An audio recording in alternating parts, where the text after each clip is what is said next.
சென்ற வாரம் 3 நாட்கள் தமிழகத்துல அமலாக்கத்துறையினுடைய ரைடு நடந்தது. பொதுவா அரசியல்வாதிகள், அவர்களுடைய அலுவலகங்கள், தனிநபர்கள், வர்த்தக ஸ்தாபனங்கள், அதுல இடி ரைடு நடக்கிறதுங்கிறது வழக்கம்தான். ஆனால் அரசாங்கத்தினுடைய ஒரு டிபார்ட்மெண்ட் ஹெட் ஆபீஸ்ல இடி ரைடு நடந்திருக்கிறது. கொஞ்சம் நம்மை நிமிர்ந்து உட்கார்ந்து பார்க்க வேண்டிய அவசியத்தை அது ஏற்படுத்தியது. அமலாக்கத்துறை அதனுடைய முதல் கட்ட அறிக்கை கொடுத்திருக்கு. அதுல 3 விதமான விஷயங்கள் குறிப்பிடப்பட்டு, டாஸ்மாக்ல அதிகபட்ச சில்லறை விலை எம்ஆர்பி ரேட்டை விட அதிக விலைக்கு மது விற்பனை நடந்திருக்கிறது. மது விநியோக ஆர்டர்களுக்கு மது உற்பத்தி ஆலைகள் அதிகாரிகளுக்கு லஞ்சம் கொடுத்திருக்கிறார்கள்.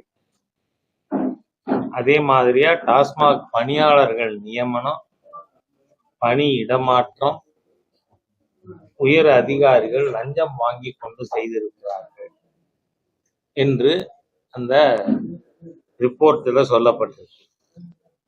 இந்த டாஸ்மாக்ல நடந்த ரைடுல ஏற்கனவே நம்ம கவனத்திற்கு பொதுமக்களுக்கு தகவல் இருக்கின்ற வாட்டருக்கு 10 ரூபா, அதனாலதான் ஒரு மந்திரிக்கே பேர் 10 ரூபா மந்திரி அப்படின்னு சொல்றாங்க. அந்த மாதிரி வசூலிக்கப்பட்டிருக்கு. இதுக்கு ஊடக நண்பர்களுக்கு நான் துவக்கத்திலே நன்றி சொல்ல கடமைப்பட்டிருக்கேன். காரணம், ஒரு மினிஸ்டரை கார்னர் பண்ணி இந்த பார் நான் ஆதாரம் தரேன் அப்படின்னா மினிஸ்டர் கேட்கிறாரு, இந்த மாதிரி பொத்தாம் பொதுவா பேசினா நீங்க ராஜினாமா பண்ணுவீங்களா, அமைச்சர் பண்ணுவீங்களான்னு நீங்க கேட்டு, அந்த அளவுக்கு ஊடக நண்பர்கள் இந்த டாஸ்மாக் தொடர்பான விஷயத்துல ஆதாரங்களோடு அமைச்சரை ஆனர் பண்ணக்கூடிய அளவிற்கு ஆதாரங்கள் பப்ளிக் டொமைன்லயே இருக்கு. அதே போல டாஸ்மாக் போக்குவரத்து டெண்டர்கள் ஒதுக்கீடுல முறைகேடு நடந்திருக்கிறது. நோ யுவர் கஸ்டமர், டிமாண்ட் டிராப்ட்ல இருக்கிற விஷயங்கள், இது எல்லாமே முரண்பட்டதாக இருக்கு. அதோட மட்டும் இல்லாம இறுதி ஏலத்துல நீங்க பாத்தீங்கன்னா எல்லா இதுலயும் ஒரு நபர் தான் இறுதி ஏலத்துல டெண்டர்ல பங்கு பெற்றவரா. ஆகவே இது 100% ஃபேவரிட்டிசம், நெப்போட்டிசம், கரப்ஷன், இது எல்லாமே அதுல இருப்பது நமக்கு தெரிய வந்திருக்கு. ஒப்பந்தக்காரர்களுக்கு 100 கோடி ரூபாய் ஆண்டுதோறும் டாஸ்மாக்ல இருந்து கொடுக்கப்பட்டிருக்கு அப்படின்னும் இந்த அறிக்கையில் சொல்லப்பட்டிருக்கு. ஆகவே டாஸ்மாக் பார் உரிமை டெண்டர் ஒதுக்கிறதுல நிபந்தனைகள் மீறப்பட்டு மோசடியாக இது ஒடுக்கப்பட்டிருக்கு. அதன் மூலமா வரி வருவாய் அரசாங்கத்திற்கு ஏற்பட்டு இருக்கிறது. மதுபான நிறுவனங்கள், டாஸ்மாக் உயர் அதிகாரிகள் இவர்களிடையே இருக்கின்ற நேரடி தொடர்பின் மூலமாக பல நிறுவனங்களுக்கு, அதாவது ஒரு நியமம் எப்படி கடைபிடிக்கப்பட்டிருக்குன்னா, இவ்வளவு பர்சன்டேஜுக்கு மேல ஒரு கம்பெனிக்கு கொடுக்கறது இல்லை. அதையெல்லாம் மீறி ஓரிரு கம்பெனிகளே முழுமையாக ஆதரிக்கப்பட்டிருக்கின்ற சூழ்நிலையும் உருவாக்கியிருக்கு. அதனால இது மணி லாண்டரிங் ஆக்ட் ஆகிய சட்டங்கள் மீறப்பட்டிருக்கு. அதுல கணக்கில் காட்டப்படாத பணம் வருவாய் 1000 கோடிக்கு மேல் பிடிபட்டிருக்கு. இப்ப இது என்னன்னு சொன்னா, it is only tip of the iceberg. அதாவது 1000 கோடிக்கு மேல் இந்த பிரிலிமினரி ஆதாரங்கள் கையில கிடைச்சிருக்கிறதன் அடிப்படையில். ஆனால் இதனுடைய பரிணாமம் மிகப்பெரிய அளவுக்கு சொல்றாங்க, அச்சப்படுகின்ற அளவிற்கு இது போய்கொண்டிருக்கு அப்படின்னு. 2 லட்சம் கோடி ரூபாய் வரை இதுல ஊழல் நடந்திருக்க வாய்ப்பு இருக்கு அப்படின்னு சொல்லப்படுகிறது. ஆகவே இந்த விஷயத்தை நாம சுலபமாக எடுத்துக்கொள்ள முடியவில்லை. காரணம் நீங்க பாத்தீங்கன்னா, டெல்லியில ஆம் ஆத்மி சர்க்கார் வந்தது. நீங்க டெல்லியில ஆம் ஆத்மி சர்க்கார் வந்தப்ப முதலமைச்சர் கெஜ்ரிவாலுக்கு அடையாளமே ஒரு சாதாரண மஃப்ளர், ஹவாய் செப்பல், ஆல்டோ கார, இதுதான். இது தவிர நான் வேற எதுவும் வரமாட்டேன் அப்படின்னு எல்லாம் பேசிட்டு நீங்க பாத்தீங்கன்னு சொன்னீங்கன்னா, அவருடைய வீடு 122 கோடி ரூபாய்க்கு கட்டணும். அதை விட எனக்கு நல்ல ஞாபகம் இருக்கு, 1989-90 இந்த காலகட்டத்தில் ருமேனியாவில் செசஸ்குன்னு ஒரு கம்யூனிஸ்ட் பிரசிடென்ட் இருக்கு. அவரோட வீட்டுல லெட்ரின் பாத்ரூம் பார்த்தா டாய்லெட் பேன் கோல்டு. அந்த மாதிரி இந்தியாவின் ஒரு முதலமைச்சர் வீட்டு டாய்லெட் பேன் கோல்டுல. அந்த அளவிற்கு ஊழல் உச்சகட்டத்திற்கு போன டெல்லி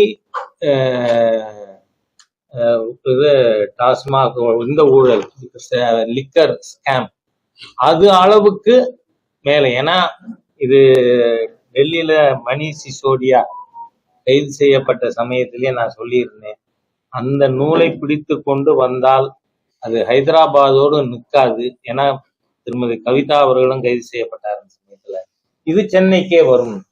அவை இன்னைக்கு பார்த்தா டெல்லியில் ஏற்பட்ட சாராய ஊழல், சத்தீஸ்கர்ல பிடிபட்ட சாராய ஊழல் அதை விட பல மடங்கு பரிமாணத்திலே அதிகம் இருக்கின்ற அளவிற்கு தமிழகத்துல இந்த டாஸ்மாக் ஊழல் நடந்திருக்கு.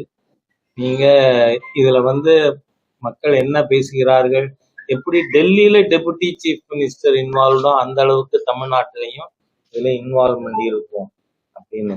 ஆகவே இது முழுமையாக விசாரணை செய்யப்பட்டு விரைவிலேயே சம்பந்தப்பட்டவர்கள் அனைவரும் டெல்லி போல ஹைதராபாத் போல அவர்கள் சிறைக்கு செல்ல வேண்டிய ஒரு சூழ்நிலையானது உருவாகி கொண்டிருக்கிறது.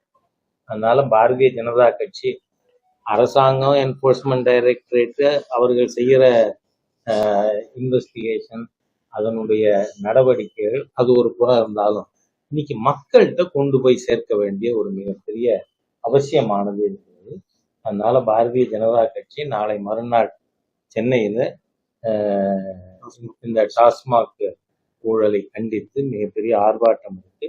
அதோட மட்டுமல்ல, 5000த்திற்கும் மேற்பட்ட டாஸ்மாக் கடைகளுக்கு எதிராகவும் பாரதிய ஜனதா கட்சி போராட்டம். நாம ஏற்கனவே சொல்லியிருந்தோம், டாஸ்மாக் கடைகளையே மூடணும்னு. அது நீங்க பாத்தீங்கன்னா, அவர் தூத்துக்குடியில யாரோ ஒரு எம்பி இருக்காங்க, கனிமொழின்னு பேர, அவங்க என்ன சொன்னாங்க, 16லயே இந்தியாவிலேயே தமிழகத்தில் தான் இளம் விதவைகள் அதிகமா இருக்காங்க. இந்த இளம் விதவைகள் அதிகமா இருக்கிறது காரணம் டாஸ்மாக்.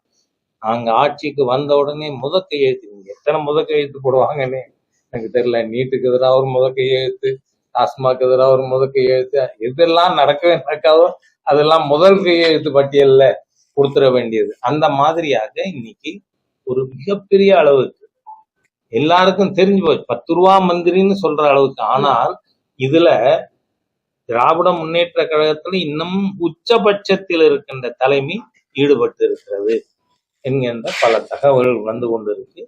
நீங்க ரீசெண்டா பாத்தீங்கன்னா, முதலமைச்சரிலிருந்து திராவிட முன்னேற்ற கழகத்தினுடைய மூத்த அமைச்சர்கள், பாராளுமன்ற உறுப்பினர்கள் பேசுற பேச்சை பார்த்தா நிஜமாவே திராவிட முன்னேற்ற கழகத்தின் தலைமை இந்த இடி ரைடின் மூலமா வைத்தியம் பிடிச்சிருக்கு. நீங்க பாருங்க, நம்ம முதலமைச்சர் ரூபாயோட சிம்பல் அதை மாத்துவாராம். கான்ஸ்டிடியூஷன் தெரிஞ்சிருக்காரா, பழக்க வழக்கங்கள் தெரிஞ்சிருக்காரா? இப்ப நாம எழுதும் பொழுதே ரூபாய் இத்தனை ஆயிரம், இத்தனை லட்சம் போடுறோம். அது ஒரு பெரிய விஷயம் கிடையாது. ஆனால் கவர்மெண்ட் அதுக்குன்னு ஒரு சிம்பல் அப்ரூவ் பண்ணி இவர் அதை மாத்தி தமிழ்ல போடுறாரு. அங்க இப்ப இந்த ஊழல்ல எல்லாம் வர்ற பணத்துல எல்லாத்துலயும் ரூபா நோட்டுல அதை வந்து தேவநாகரி ஸ்கிரிப்ட அடிச்சு அடிச்சு இந்த தமிழ் எழுதி தான் பயன்படுத்துவாங்க. எவ்வளவு ஃபுலிஷ் ஒரு சீஃப் மினிஸ்டர். காரணம் என்ன? He has gone berserk. அதே மாதிரியா மிகப்பெரிய டிஸ்பிகபிள் ஆக்ட் துரைமுருகனோடு. வட இந்திய மக்கள் இந்த மாதிரி, அந்த பெண்கள் இந்த மாதிரி இப்படியெல்லாம் ஒருத்தர் பேசுவாரா என்ன? ஒருவனுக்கு ஒருத்தி என்பது தமிழன் பண்பாடுன்னு பேசுறீங்களே, அப்ப மனைவி, இணைவி, துணைவி இதெல்லாம் மக்கள் போட்டோவோட எடுத்து போட ஆரம்பிச்சிட்டாங்க. ஒரு பக்கம் மனைவி, ஒரு பக்கம் துணைவி. அது இருந்துக்கிற உங்க லீடர்ஸ் கிடையாதா? ஏன் தமிழர் தலைவர் ஈவேரா புஸ்தகத்தை, எங்க ஊரு கண்ணதாசன் புஸ்தகத்தை, வனவாசத்தை படிச்சா இவ்வளவு கேவலமான வாழ்க்கை வாழ்ந்தவர்கள் இந்த திராவிடியன் ஸ்டாக் கேரக்டர்லெஸ் ஃபெலோஸ். அந்த மாதிரியே இருக்கக்கூடிய ஒரு கட்சியில இருந்து வட இந்திய பெண்களே எல்லாம் இந்த மாதிரின்னு பேசலாமா ஒருத்தர்? அதை விட நீங்க பாத்தீங்கன்னா நம்ம சீஃப் மினிஸ்டர் கொஞ்ச நாள் முன்னாடி பேசினார், எனக்கு வரி கட்டாதேன்னு சொல்ல 1 செகண்ட் ஆகும். அந்த 1 செகண்ட் தான் 356 பயன்படுத்தலாம். கான்ஸ்டிடியூஷன் தெரியாதா உங்களுக்கு? வரி கொடுக்காதேன்னு நீங்க சொல்லுங்க. சொல்ல எனக்கு டைம் ஆகாதுன்னு சொன்னார். கொடுக்காதேன்னு சொல்லுங்க. நான் முதுகெலும்பு இருக்கும்னு சொன்னா, இந்த தைரியம் இருக்கும்னு சொன்னா மக்களை வரி கொடுக்காதேன்னு சொல்ல முடியுமா?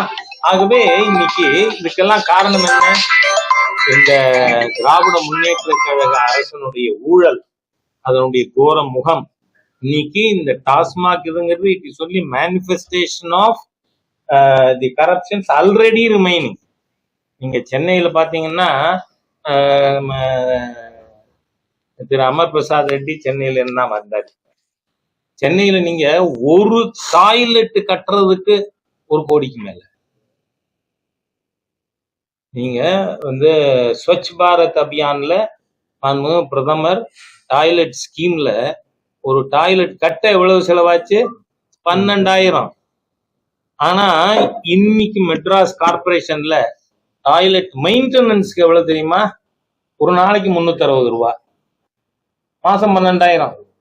ஒரு டாய்லெட் கட்ட எவ்வளவு செலவாகுமோ அது ஒரு டாய்லெட்டை மெயின்டைன் பண்றது.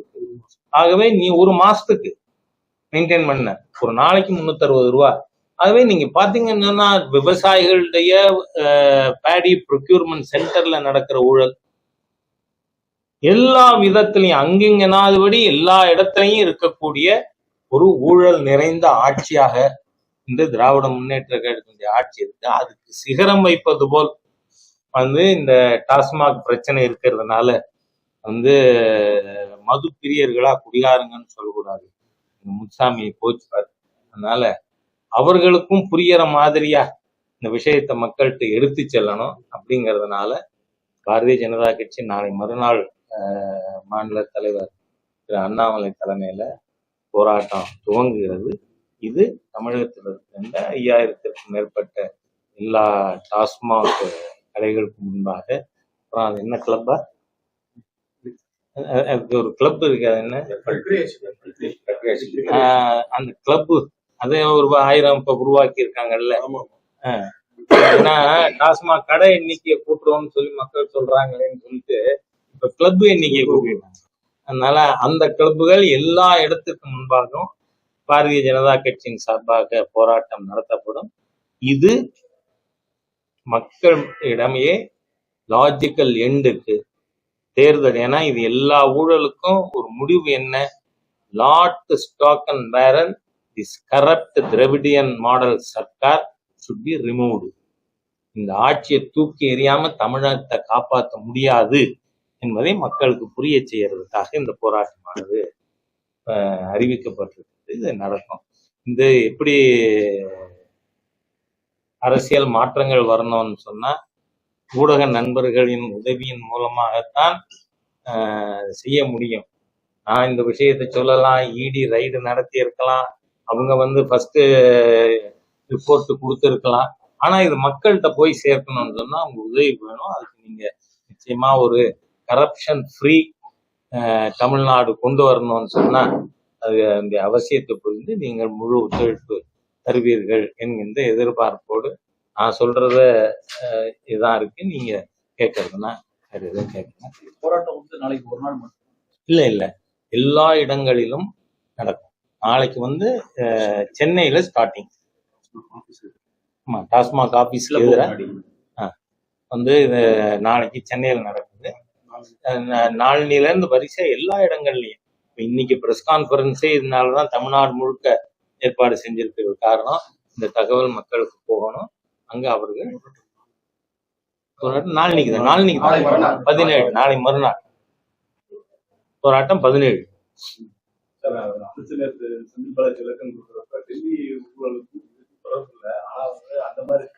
ஓ, தனியா பண்ணி இருக்கு அப்படிங்கிறாரு. அதை நான் ஒத்துக்கிறேன். இவர்தான் சட்ட ரீதியா 470 நாள் ஜெயில இருந்தாருன்னு பார்த்துருக்கோம்ல. சட்ட ரீதியா தானே இருந்தார் உள்ள, நீதிமன்றம் தானே உள்ள வச்சுது. அதனால இப்ப ஈடியும் உங்களுக்கு ஒரு விஷயம் நான் சொல்றேன். இன்னைக்கு தமிழ்நாடு போலீஸ் நம்ம திருச்சியில 4 நாள் முன்னாடி அராஜகத்தின் உச்சக்கட்டம் தமிழ்நாடு போலீஸோட நடவடிக்கை. Become almost the boy scout of DMK. அவளுக்கு அந்த மாதிரிதான் நடந்து கொண்டு இங்க நம்ம தென்னூர்ல உக்ரகாளியம்மன் கோவில், அந்த கோவிலோட சொந்த இடத்துல வந்து கோவிலுடைய தேர் திருவிழா பத்தி பிளக்ஸ் வச்சிருக்காங்க. வெளியில கூட வைக்கல, அவங்க சொந்த இடத்துல. அது ஹைகோர்ட்ல வந்து கோவிலோட இடம்னு தீர்ப்பு இருக்கு. ஆனா அதற்காக பிஜேபியினுடைய இங்க மாநகர ஜெனரல் செக்ரட்டரி காளீஸ்வரன் உட்பட 6 நிர்வாகிகளை ரிமாண்ட் பண்ணிருக்கு போலீஸ். What is this? ஆனால் இதெல்லாம் கோர்ட்ல நிற்குமா? ஆனால் உங்களுக்கு சொல்றேன், நான் தமிழ்நாடு போலீஸுடைய cases conviction rate it is not even 20%. ஆனால் இன்னி வரைக்கும் இடி கேசஸ் கன்விக்ஷன் ரேட் 95%.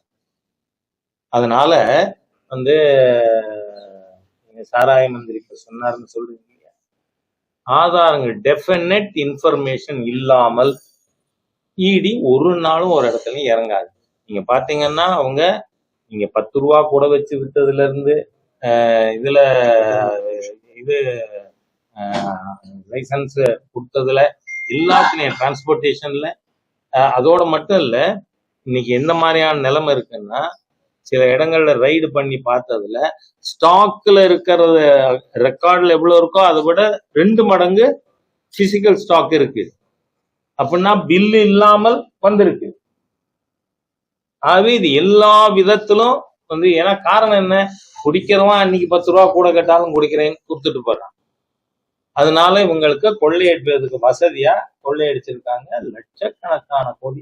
அந்த பணம் இருக்கிற சரியான வார்த்தை பயன்படுத்தணும்னா திமிரு தான் 200க்கு மேல சீட்டு ஜெயிப்போம்னு பேசுறது. பண திமிரு. எங்கள்கிட்ட பணம் இருக்கு, விலைக்கு வாங்கிடுவோம் நாங்க அப்படி நினைக்கக்கூடிய. ஆகவே இந்த மோசமான தீய சர்க்கார் வீட்டுக்கு அனுப்பப்பட வேண்டும். இல்லைன்னா தமிழ்நாட்டுக்கு விடிமோட்சம் இல்லை அப்படிங்கிற சூழ்நிலை வந்துருக்கு.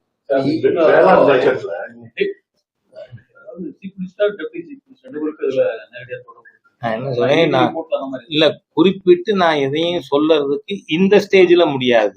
ஆனால் இவ்வளவு பெரிய வால்யூம் ஆஃப் கரப்ஷன் நீங்க வந்து தலைமைக்கு தெரியாம நடந்திருக்குமா? சோ நாம இந்த அரசாங்கத்தின் உச்சபட்ச தலைமைக்கு தெரியாமல் இவ்வளவு ஆழமான ஒரு ஊழல் நடந்திருக்க வாய்ப்பில்லை அப்படிங்கிறது நம்முடைய ஊகம். அதனாலதான் தமிழ்நாட்டின் மணி சிசோடியாவும் இங்க வந்து யாருன்னு விரைவில் அந்த சார் யாருங்கிற கேள்விக்கு வேணா இன்னும் பதில் கிடைக்கல. இது சீக்கிரம் கிடைச்சிடும் நினைக்கிறேன்.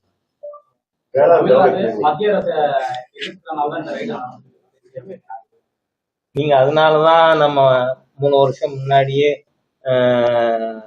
குவார்ட்டருக்கு 10 ரூபா வாங்குறாருன்னு ஊடகங்கள்ல வந்தது, மக்கள் சொன்னாங்க. அதெல்லாம் மத்திய அரசாங்கத்தை இவங்க எதிர்க்கிறாங்க. என்ன சரி, மத்திய அரசாங்கத்தை எதிர்ப்பது என்பது உங்க வாய்ச்சவடம்.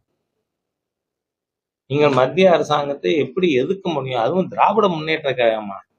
நான் கேட்கிறேன், 62 வரை திராவிட முன்னேற்ற கழகத்தின் கொள்கை என்ன? அடைந்தால் திராவிட நாடு, இல்லையேல் சுடுகாடு. இப்ப அந்த கோரிக்கை சுடுகாட்டுக்கு போய் இவங்க யாரும் போகல இன்னும் சுடுகாட்டு. 62ல டிஎம்கேவோட ஜெனரல் கவுன்சில் கூடி என்ன தீர்மானம் போட்டீங்க? ஏன்னா அப்ப ரூல் என்ன, ஆக்ட் என்ன அமெண்ட் பண்ணியிருந்தாங்க? பிரிவினை கேட்டால் அந்த கேட்கின்ற கட்சி தேர்தலில் போட்டியிட முடியாதுன்னு. நான் காத்துல பேசல.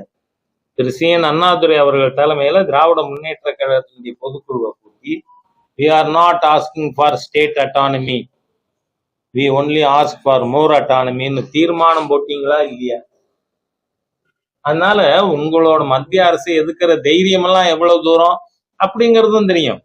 நீங்க ஊழலுக்காக டிஸ்மிஸ் செய்யப்பட்ட ஒரு அரசாங்கம் உண்டுன்னு சொன்னா, இந்தியாவிலேயே முதல் டிஎம்கே சர்க்கார் தான் 76 ஜனவரியில. திராவிட முன்னேற்ற கழக அரசாங்கம் திரு எம்ஜிஆர் அவர்கள் அன்றைய பிரதமர் திருமதி இந்திரா காந்திக்கு கொடுத்த புகார் பட்டியலின் அடிப்படையில் டிஎம்கே கவர்மெண்ட் வாஸ் டிஸ்மிஸ்ட்.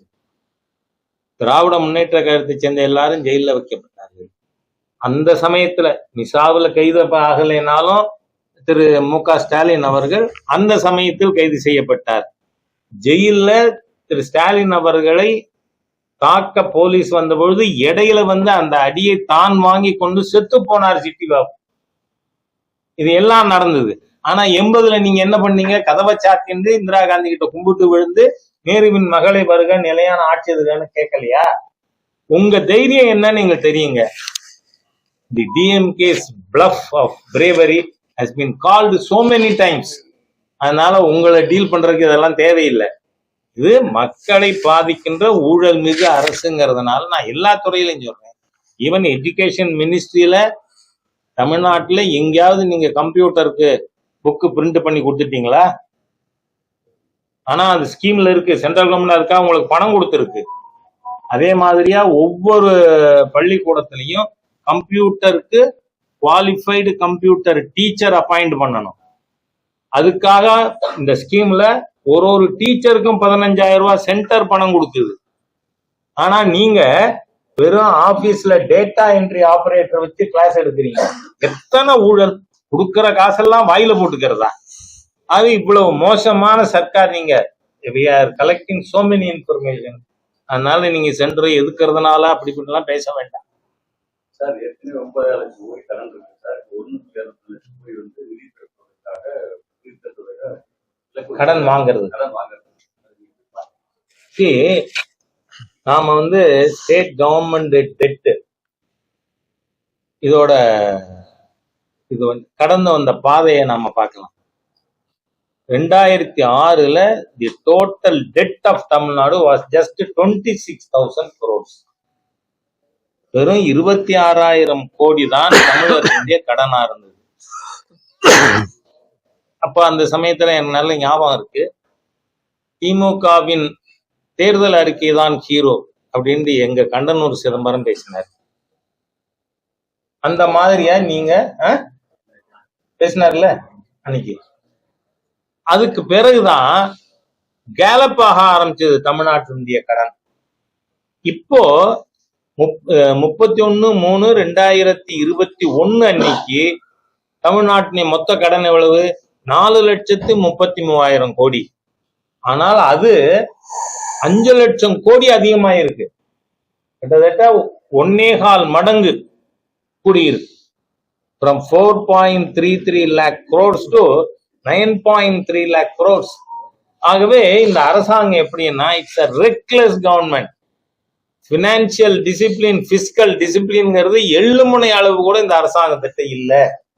ஆகவே இந்த தமிழகத்துல இன்னைக்கு அதுவும் இதனுடைய பப்ளிக் டெட்டு, இது தவிர எலக்ட்ரிசிட்டி போர்டுடைய கடன், டிரான்ஸ்போர்ட் டிபார்ட்மெண்ட் கடன் ரெண்டையும் சேர்த்தீங்கன்னா 31/3/2026ல தமிழ்நாட்டினுடைய மொத்த கடன் 15 லட்சம் கோடி ஆகும்.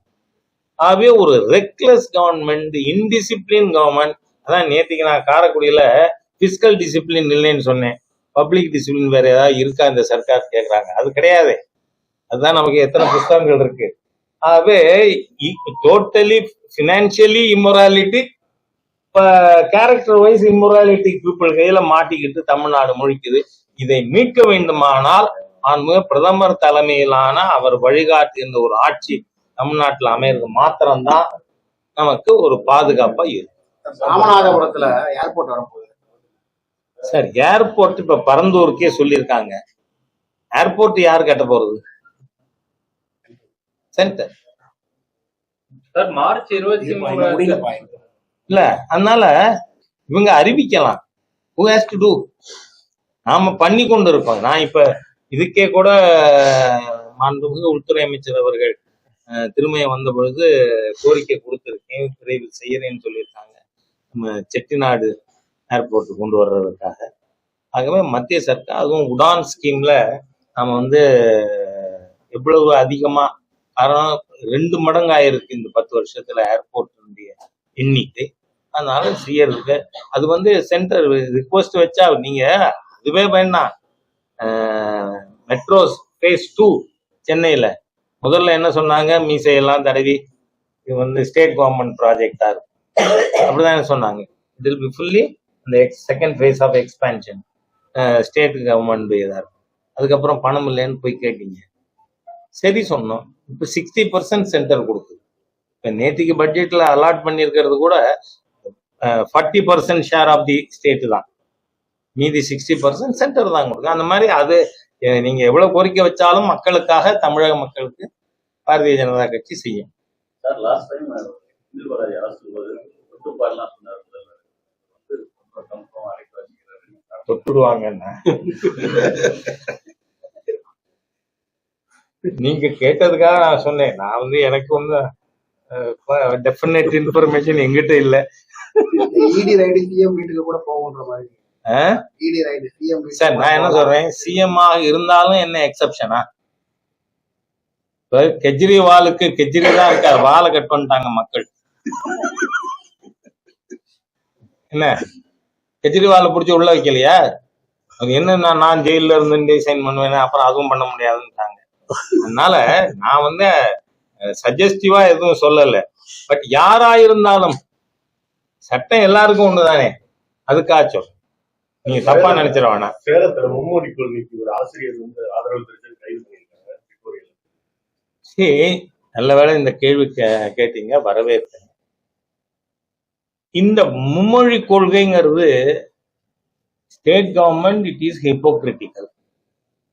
நான் என்ன சொல்றேன், மொத்தம் சில லட்சங்கள் முன்ன பின்ன இருக்கலாம். மாணவர்கள் படிக்கிறவங்க தனியார் பள்ளிகள்ல 56 லட்சம் பேர் படிக்கிறாங்க. அரசு பள்ளியில தனியார் பள்ளியில 56 லட்சம் பேர் படிக்கிறாங்க, அரசு பள்ளியில 52 லட்சம் பேர் படிக்கிறாங்க. அந்த தனியார் பள்ளிகள்ல are they not free to have any number of languages? சரி, உண்மையிலேயே அறிவுக்கு தடை போட முடியுமா? படிக்கிறதுக்கு தடை போட முடியுமா? நான் வந்து ஒரு சில விஷயத்துல டோட்டலி ஐ டிஃபர். நீங்க பாத்தீங்கன்னா 5ஆவதுக்கு ஏன் எக்ஸாம் கேட்கறாங்க, 8ஆவதுக்கு ஏன் எக்ஸாம் கேட்கறாங்க? 5, 8ல எல்லாம் மாணவர்கள் பப்ளிக் எக்ஸாம் எழுதி அனுபவம் இருந்தா தான் 10th கான்பிடன்ஸோட போக முடியும். அதனால கல்வியில போய் தடை போடுறேன்னு பேசுறதே தப்பு. திரு சந்திரபாபு நாயுடு அவர் சொல்லியிருக்காங்க, 3 என்ன, என் குழந்தைகள் 10 படிக்கட்டும் அப்படின்னு. ஆகவே ஆசிரியர்களுக்கு உரிமை இருக்கு, கேட்கறதுக்கு பெற்றோர்களுக்கு உரிமை இருக்கு. எங்க குழந்தைக்கு இந்த மொழி படிக்கணும், ஆப்ஷன் தானே, நீ கொடு, அலோவ் பண்ணு. இஷ்டம் தான் மாணவர் படிக்கட்டும், யாரும் கம்பல் பண்ண முடியாது இல்ல. ஆனா வந்து அன்பில் பொய்யா மொழி பையன் வந்து பிரெஞ்சு படிக்கலாம், ஆனா என் ஏழை தமிழ் விவசாயி பையன் புறவழியை பிடிக்கும். அதனால முதல்ல இவங்க, நான் அந்த தேவநாகரிக்கே சொல்றேன், அது வந்து ஸ்டாலின் குடும்பம் நடத்துற சன்ஷைன் மாண்டிசோரி ஸ்கூல்ல நீங்க ஹிந்தி சம்ஸ்கிருதம் சொல்லி கொடுக்கலாம்னா ஏன் கவர்மெண்ட் ஸ்கூல்ல சொல்லி கொடுக்க கூடாது? அது மாத்திரம் எப்படி தடை பண்ணுவீங்க? Are they not hypocrites? அதனால நான் என்ன சொல்றேன், இது வன்மையாக கண்டிக்கத்தக்க விஷயம் சேலத்தில் நடந்திருக்கிறது. ஆசிரியர்கள் வெளில வரணுங்கிறேனா, வெளியே வாருங்கள், உங்கள் மனதில் இருப்பதை சொல்லுங்கள். மாணவர்களுக்கு எவ்வளவு லாங்குவேஜ் வேணாலும் நாங்க சொல்லி கொடுப்போம். அது கத்துக்கிறது. ஆமா, பீஃப் சாப்பிடலாமா கூடாதாங்கிறதுக்கு என் தட்டு என் உரிமை. சொன்னீங்கல்ல, என் படிப்பு என் உரிமை கிடையாதா சார்? அது மாத்திரம் ஸ்டாலின் உரிமையா? யோசிச்சு பார்க்க வேண்டாமா? இப்போ உங்க சன்ஷைன் ஸ்கூல்ல சொல்றாங்க 1 லட்சம் 1.5 லட்சம் ஃபீஸ். அதே கல்வி என் பேத்தி படிக்கிற 1500 ரூபாயில சென்ட்ரல் ஸ்கூல்ல. ஆகவே நீங்க காஸ்ட் ரெசிஸ்டன்ஸ் இருக்கு, ஹை காஸ்ட்ல பிரைவேட் ஸ்கூல்ல படிக்க வேண்டி இருக்கு. அதே குவாலிட்டி ஆஃப் எஜுகேஷன் கவர்மெண்ட் ஸ்கூல்ல கொடுத்தா என்ன கொடுக்கணும்? நீங்க இல்லைங்கிறதுக்கு என்ன ப்ரூஃப்? இதே அரசியல்வாதிகள் நீட் வந்தால் அரசு பள்ளிக்கூட மாணவர்கள் பாதிக்கப்படுவார்கள். ஏன் பாதிக்கணும்? பிரைவேட் ஸ்கூல்ல ஆசிரியருக்கு சம்பளம் 10,000 12,000. கவர்மெண்ட் ஸ்கூல்ல ஆசிரியருக்கு எவ்வளவு சம்பளம்? 60,000 80,000 1 லட்சம் கவர்மெண்ட் ஸ்கூல். அப்ப இந்த பிரைவேட் ஸ்கூலோட ஸ்டாண்டர்டு ஏன் சார் அங்க இல்ல? அப்ப அரசாங்கம் தப்பு பண்ணுதா இல்லையா? மகேஷ் பொய்யாமொழி அரசியல் பண்ணி கொண்டு இருக்காரு, பள்ளிக்கூடங்களை கவனிக்கலைங்கிறேன்னா. எங்க ஊர்ல பொய்ய வயல்ல சிவகங்கை மாவட்டத்துல கம்ப்யூட்டர் லெபார்டரியில கம்ப்யூட்டர் ஆன் பண்ணின பையன் ஷாக் அடிச்சு செத்து போனானா இல்லையா லாஸ்ட் மந்த்? அவ்வளவு கேவலமான நிர்வாகம் வச்சிருக்கேன். உங்களுக்கு என்ன மீசம் முறுக்கிறது வேண்டி இருக்குங்கிறேன். இந்த தொடரற்ற வேலையெல்லாம் பிஜேபி கிட்ட வேணாம், சென்டர்கிட்ட வேணாம். ஒழுங்கா மரியாதையா மும்மொழி கொள்கை தனியார் கல்வி கூடங்கள்ல இருக்கும்னு சொன்னா அரசு கல்வி கூடங்களையும் வேணும். அதுக்காக தான் இப்ப நாம 14 லட்சம் டச் பண்ணியிருக்கோம். 7ஆம் தேதி ஆரம்பிச்சது சம கல்வி வாய்ப்புக்காக. 7ஆம் தேதி நான் அன்னைக்கு இங்கதான் திருச்சியில தான் மலைக்கோட்டையில உங்களை இங்க சந்திச்சுட்டு மலைக்கோட்டை இது வரைக்கும் 14 லட்சம் பேர் இருக்காங்க. எங்களுக்கு மே 31ஆம் தேதிக்குள்ள 1 கோடி இலக்கு சர்வசாதாரண சகஜமா அச்சீவ். அதனால இன்னைக்கு மக்கள் அதுக்கு ஆதரவா இருக்காங்க. ஆசிரியரும் ஆதரவா இருக்கிறது வரவேற்கத்தக்கது. அவரை கைது பண்ணி இருக்கிறதுங்கிறது அராஜகமான செயல். நான் என்ன சொல்றேன், காவல்துறை அதிகாரிகள் தைரியமா இந்த மாதிரியான நடவடிக்கையில் நாங்கள் அரசோடு ஒத்துழைக்க மாட்டோம்னு சொல்லுங்கிறேன். அதிகாரிகள் என்ன சொல்லணும்? Sir, it's not right. நாம அவரோட கருத்தை சொல்லியிருக்கார். கருத்து உரிமை உங்களுக்கு இருக்கு, அவருக்கு இல்லையா? அது செய்யறது தப்பு. we will not do சொன்னா என்ன? ஆகவே இன்னைக்கு ஒரு வெளிப்படையான நேர்மையான நிர்வாகத்தை இந்த பாசிஸ்ட் டிஎம்கே கவர்மெண்ட்டுக்கு எதிராக நாம கொண்டு வர வேண்டிய அவசியம். 23ஆம் தேதி நடைபெறக்கூடிய பொதுக்கூட்டத்தில் காவல்துறை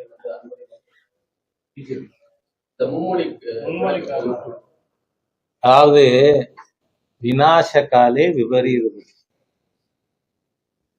அழிவின் விளிம்பில் இருக்கின்ற ஒரு அரசாங்கம்.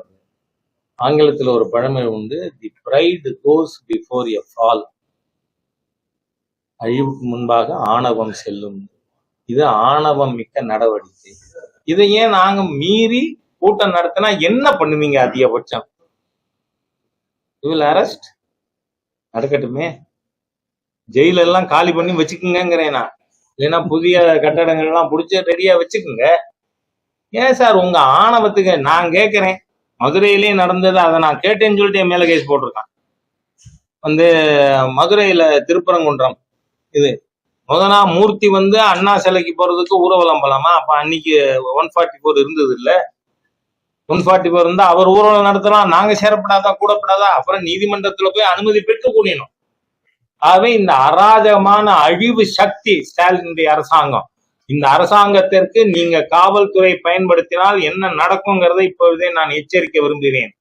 ஏனென்றால் நெருக்கடி நிலையும் பொழுது இப்படித்தான் நடந்து கொண்டீர்கள் நாடு முழுக்க. அதுக்காக சா கமிஷன் அப்பாயிண்ட் பண்ணப்பட்டு தவறு செய்த அதிகாரிகள், அவங்களுடைய அதிகார வரம்புகளை மீறியவர்கள் தண்டிக்கப்பட்டார்கள் 77 79 காலகட்டத்துல. இன்னைக்கு ஜனநாயக ரீதியிலான ஒரு அரசியல் கட்சியின் கூட்டத்திற்கு தடை விதிக்கின்ற காவல்துறை அதிகாரிகளுக்கு எதிராகவும் கூட நாளைக்கு நாங்கள் சட்டப்படி நடவடிக்கை எடுப்போம். சட்டப்படி. Because BJP believes in democracy. அதனால இந்த மாதிரி எல்லாம் காவல்துறை அனுமதி மறுக்கிறதுங்கிற ஆணவ செயல்ல காவல்துறை ஈடுபடக்கூடும்.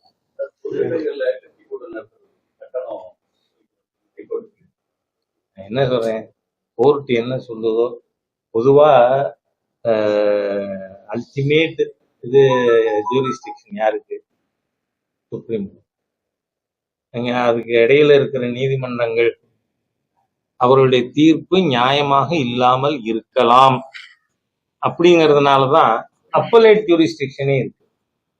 அதனால it is not the end of the game. அதனால அதை நாம பார்க்கலாம். பட் இப்போ நாங்களாம் இப்போ காரைக்குடியில காந்தி மைதானம் நம்ம கார்பரேஷனுக்கே பணம் கட்டிட்டு தானே மீட்டிங் நடத்துறோம்.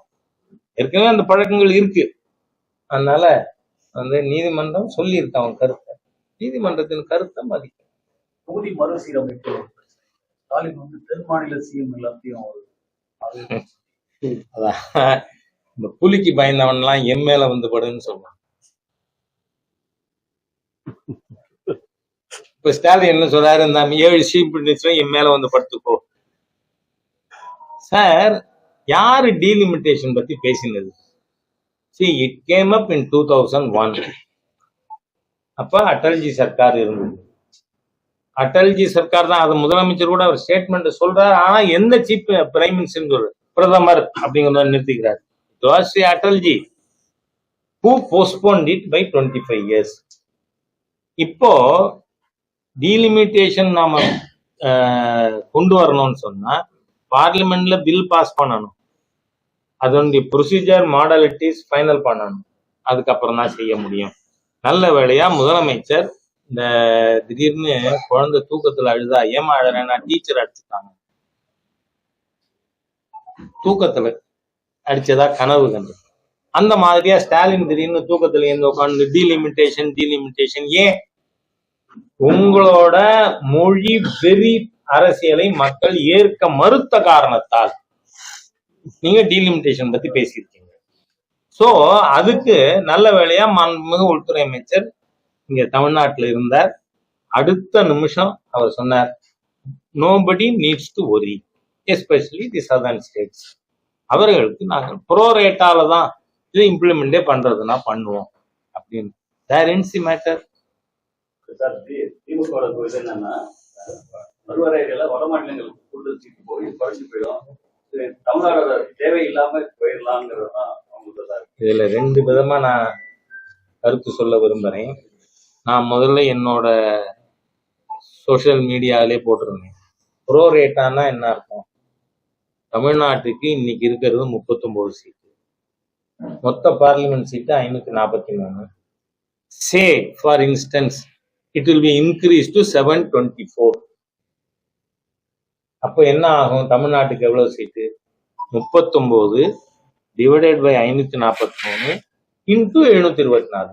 இத புரிஞ்சுக்கிற பேசிக் மேத்மெட்டிக் நாலேஜ் யாருக்கு இல்லைன்னா மற்ற சீஃப் மினிஸ்டர் கூப்பிட வேண்டியதான். நாம தெளிவா சொல்லியிருக்கோம், ப்ரோரேட்டான்னா அதான் அர்த்தம்.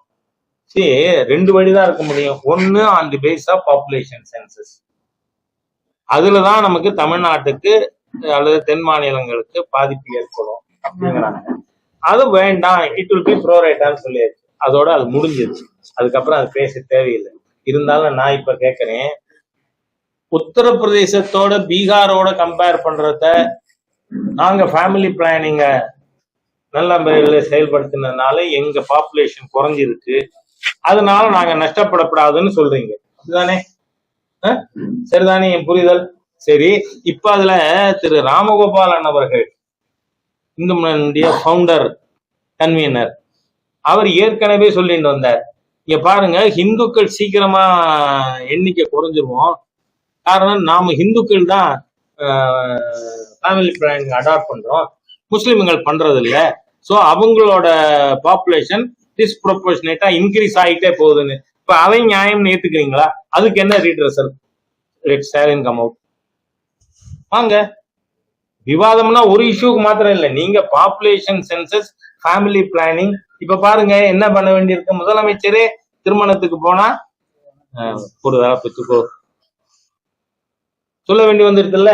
அன்னைக்கு நாங்க சொன்னோம், நீங்க ஏத்துக்கல. தமிழன்னா ஹிந்து தமிழங்க, அவன் எண்ணிக்கை குறையிறது அப்படின்னு அன்னைக்கு நாங்க சொன்னோம்.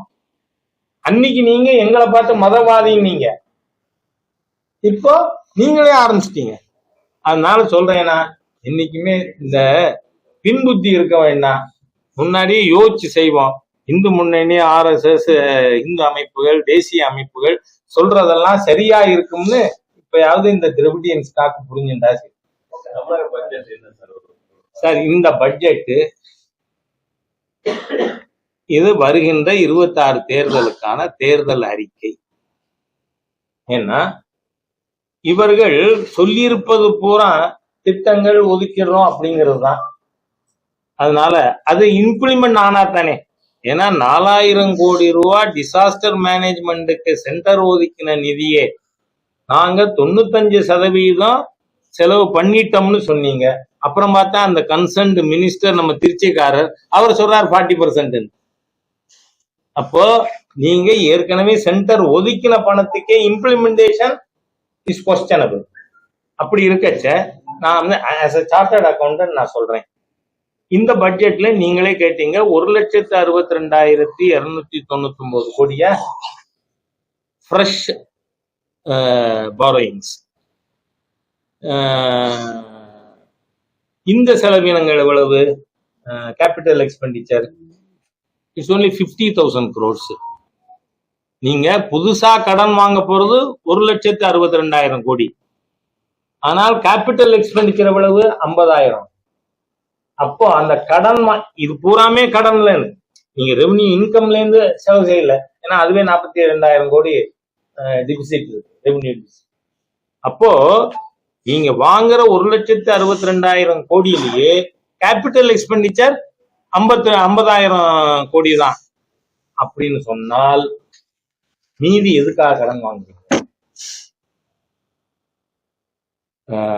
நாம வாங்கி இருக்கிற கடனுக்கு வட்டி, repayment of already due instalments, இதெல்லாம் சேர்த்து நீங்க அதுவும் ரொம்ப விளையாட்டா ஏதோ சொல்லிவிட்டாரு தங்கம் தென்னரசு.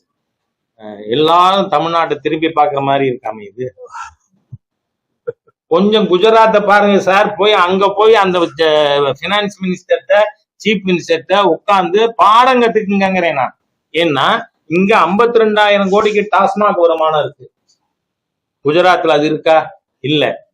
ஆனால் இங்க நீங்க 42,000 கோடி டிபிசிட் பட்ஜெட். குஜராத்ல டாஸ்மாக் வருமானம் இல்லாமல் 19,000 கோடி சர்ப்ளஸ் பட்ஜெட். திரும்பி பாக்குற மாதிரி அது இருக்கு சார். நீங்க இல்ல. உங்களுக்கு கொஞ்சமாவது பட்ஜெட் போடுறது எப்படி, பொருளாதார நிர்வாகம் பண்றது எப்படின்னா, go to Gujarat and learn something from them. அதோட மட்டும் இல்ல, இங்க கேபிட்டல் எக்ஸ்பெண்டிச்சர் 50,000 கோடின்னு சொன்னேன். குஜராத்ல 96,000 crores. டாஸ்மாக் வருமானம் இல்ல, surplus budget, capital expenditure 96,000 crores. குஜராத்ல போய் நீங்க அங்க போய் அந்த பினான்ஸ் மினிஸ்டர், சீஃப் மினிஸ்டர் கீழே உட்கார்ந்து கத்துக்குங்க sir. Learn something how to manage the finance of the state அப்படின்னு. அதனால தமிழ்நாட்டினுடைய இந்த நிதி நிலைமை மிக மோசமான பொருளாதார நிதி நிலைமையை அது காட்டுகிறது. அது தவிரவும் நாங்க டெய்லியே நாளைக்கு சென்னை போறேன். கோர் கமிட்டி மெம்பர்ஸோடலாம் இருந்துட்டு சொல்லணும். இந்த 2,000 ஏக்கர்ல நியூ சிட்டி கொண்டு வரீங்கல்ல, அதுல இன்னைக்கு என்ன முன்னேற்றம், நாளைக்கு என்ன முன்னேற்றம் டெய்லி கேட்போம். எலெக்ஷன் முடிகிற வர அவ்வளவுதானே. 2,000 ஏக்கர் யாரை ஏமாத்துறீங்க? நாங்குநேரி இது பொருளாதார மையம் என்னாச்சு? 11ல சொன்னது. அதனால இது பூரா ஜஸ்ட் செரிமனிஸ், வேற ஒண்ணும். தேங்க்யூ.